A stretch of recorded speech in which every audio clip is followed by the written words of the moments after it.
ہم نے محمد مصطفیٰ کی نسل سے انتقام دیا. لعبت بنو ہاشم بالملک فلا خبر جاء ولا وحی نزل. بنو ہاشم نے بادشاہت کو حاصل کرنے کے لیے ڈھونگ رچایا تھا, نہ کوئی وحی آئی تھی نہ کوئی فرشتہ آیا. اب آپ اس بحث میں لگے رہیے کہ یزید مسلمان تھا کہ نہیں تھا. لعبت بنو ہاشم بالملک فلا خبر جاء ولا وحی نزل. آسمان سے کچھ نازل نہیں ہوا تھا. تو آپ نے توجہ کی. اچھا اب دیکھیے, جب اختلاف اور تنازع ایک ہی نقطے پر ہو تو وہ نقطہ نہایت اہمیت کا حامل ہے. دشمن بھی اسی کی گواہی دے رہا ہے اور دوست بھی اسی کی گواہی دے رہا ہے. دشمن بھی اسی نقطے پر آ کر بات کرے اور چاہنے والے بھی اسی نقطے پر آ کر بات کریں, تو پھر مسئلہ سمجھ میں آتا ہے کہ سلسلہ کیا ہے.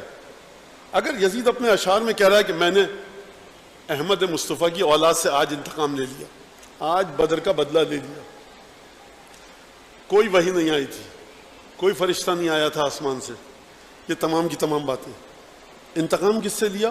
محمد مصطفیٰ کی اولاد سے. انتقام کس سے لیا؟ بیٹوں سے محمد مصطفیٰ کے. اور میں نے عرض کیا کہ تمام صحابہ جنگ میں شریک تھے, صحابہ شہید بھی ہوئے, صحابہ کرام کو زخم بھی لگے, صحابہ کرام نے قربانیاں بھی دی. میں انکار نہیں کر رہا صحابہ کرام کی قربانیوں کا, یزید انکار کر رہا ہے.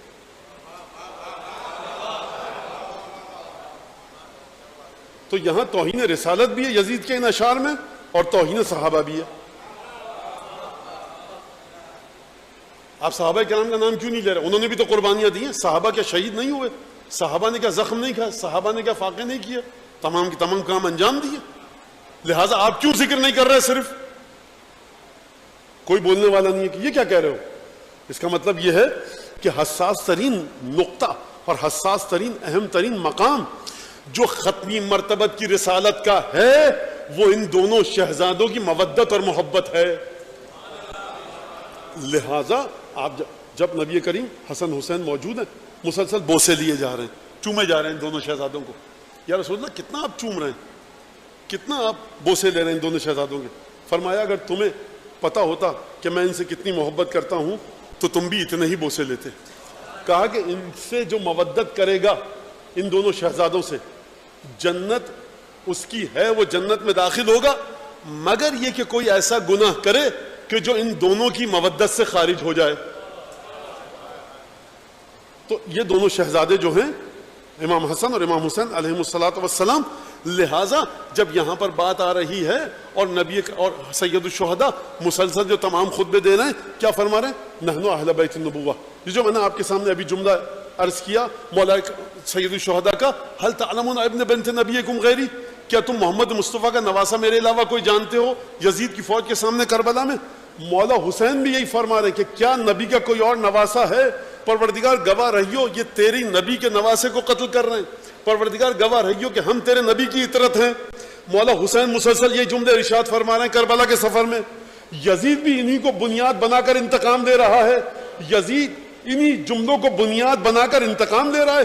مولا حسین کربلا کی طرف گامزن ہے انہی جملوں کی بنیاد پر. یعنی حسین اور یزید کا نقطہ اشتراک ہے محبت اہل بیت. وہاں محبت اہل بیت بغض میں تبدیل ہو چکی ہے, یہاں محبت اہل بیت کی دعوت دی جا رہی ہے. یعنی دشمن اور دوست دونوں ایک ہی نقطے پر متفق ہیں. تو اب آپ کی سمجھ میں آیا کہ محور کربلا ہے کیا؟ اگر آپ یہاں تک آ گئے کہ یزید بھی اہل بیت کی شخصیت کو بنیاد بنا کر گفتگو کر رہا ہے, مجھے احمد کے بچوں سے انتقام دینا ہے, مجھے مصطفیٰ کی اولاد سے انتقام دینا ہے. آج ہوا ہے بدر کا بدلہ برابر. بھائی تم نے تو دسیوں مارے, دسیوں قتل کیے, اس وقت برابر نہیں ہوا, آج برابر ہوا. یعنی بنیاد کیا ہے؟ اہل بیت کی شخصیت. اور امام حسین بھی یہی فرما رہے ہیں ہم اہل بیت نبوت ہیں, ہمارے گھر میں فرشتہ آتا تھا, ہم محمد مصطفیٰ کی اولاد ہیں. یعنی مولا حسین بھی اہل بیت کی شخصیت پر تاکید کر کے لوگوں کو اپنی طرف بلا رہے ہیں. یزید بھی انہی جملوں پر تاکید کر کے انتقام کا سامان فراہم کر رہا ہے. تو اب آپ کی سمجھ میں آیا ایک ہی چیز ہے سرکار, یا بغض اہل بیت یا محبت اہل بیت. اس کے علاوہ کربلا نام اور کسی چیز کا نہیں ہے.